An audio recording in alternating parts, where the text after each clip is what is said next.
சிங்கத்தை போட்டோல பார்த்திருப்பீங்க, டிவில பார்த்திருப்பீங்க, ஏன் சினிமால கூட பார்த்திருப்பீங்க. கம்பீரமா காட்டுல வேட்டையாடி பார்த்திருக்கீங்களா?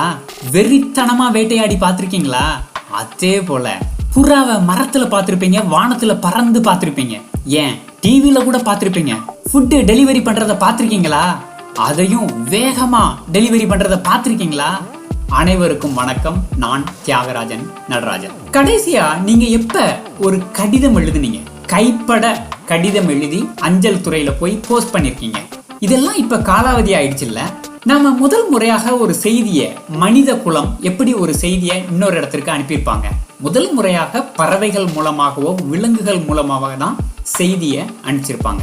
இப்படி ஒரு புதுமையான தகவல் பரிமாற்றத்தை யாரு அறிமுகம் படுத்திருப்பா?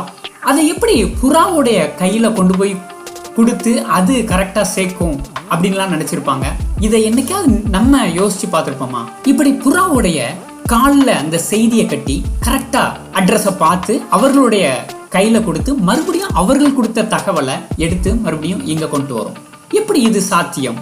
இதை எப்படி பண்ணிருப்பாங்க அப்படின்னு பார்த்தா 10ஆம் நூற்றாண்டுல பாக்தாத் நகரத்துல தான் முதல் முறையாக இந்த ஒரு புதுமையான முயற்சி பண்ணியிருக்கிறாங்க. ஒரு குறிப்பிட்ட மணிப்புறாக்கள் தான் இந்த மாதிரியான ஒரு தகவல் பரிமாற்றத்திற்கு பயன்படுத்தியிருக்காங்க.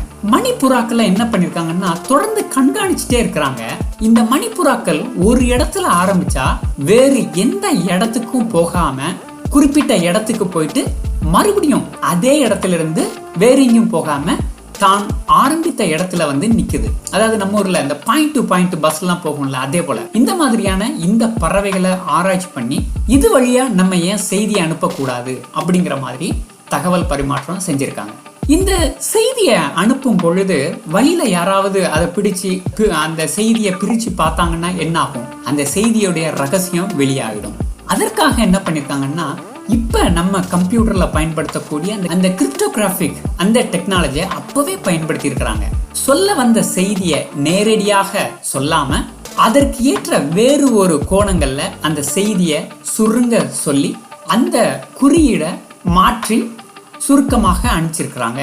இந்த பழக்கம் அப்பொழுதே ஆரம்பிச்சிருக்குது. இந்த புறாக்கள் இந்த செய்திகளை ரொம்ப அழகா தன்னுடைய பணிகளை செஞ்சுக்கிட்டே இருந்திருக்கு. இதனுடைய அடுத்த கட்ட பாய்ச்சல் மனித குலம் எப்பொழுதுமே அப்படித்தானே, குறிப்பிட்ட வேலையை கொஞ்ச நாள் செய்யும் பொழுது அதிலிருந்து வேறு வேறு வேறு எப்படி கற்றுக்கொள்ளலாம், புதிய யுக்திகளை பயன்படுத்தலாம் அப்படிங்கும் பொழுது இந்த புறாவை வச்சு உணவு டெலிவரி பண்ணியிருக்காங்க. பாக்தாத் நகரத்துடைய மன்னர் இன்னொரு நகரத்துல செர்ரி பழங்கள் ரொம்ப சுவையாக இருக்கும் அப்படின்னு கேள்விப்பட்டிருக்காரு. நான் இந்த செர்ரி பழங்களை சாப்பிடணும் அப்படின்னு சொல்லிட்டு இதே புறா வழியா தூது அனுப்பிச்சிருக்காங்க அந்த நகரத்துடைய மன்னருக்கு. சரி நானும் அனுப்புறேன்னு சொல்லிட்டு மறுபடியும் தகவல் சொல்லிட்டாரு. இந்த பாக்தாத் மன்னரும் எப்படி இவங்க அனுப்புவாங்க? தரை வழியாகவா தண்ணீர் வழியாகவா அப்படின்னு யோசிச்சுட்டு இருக்கும் பொழுது செர்ரி பழங்களை அனுப்பக்கூடிய அந்த மன்னர் ஒரு புதுவித யுக்தியை கண்டுபிடிச்சிருக்காரு. 600 மணிப்புறாக்களை தேர்ந்தெடுத்து ஒவ்வொரு புறாவுடைய காலிலையும் 2 செர்ரி பழங்களை கட்டி புறாவையும் அனுப்பிச்சிருக்காரு. அதாவது 1200 செர்ரி பழங்கள் பரிமாறப்பட்டு அந்த பாக்தாத் மன்னருக்கு செர்ரி பழங்களை அனுப்பிச்சிருக்காரு ஒரு 3 நாட்கள்ல.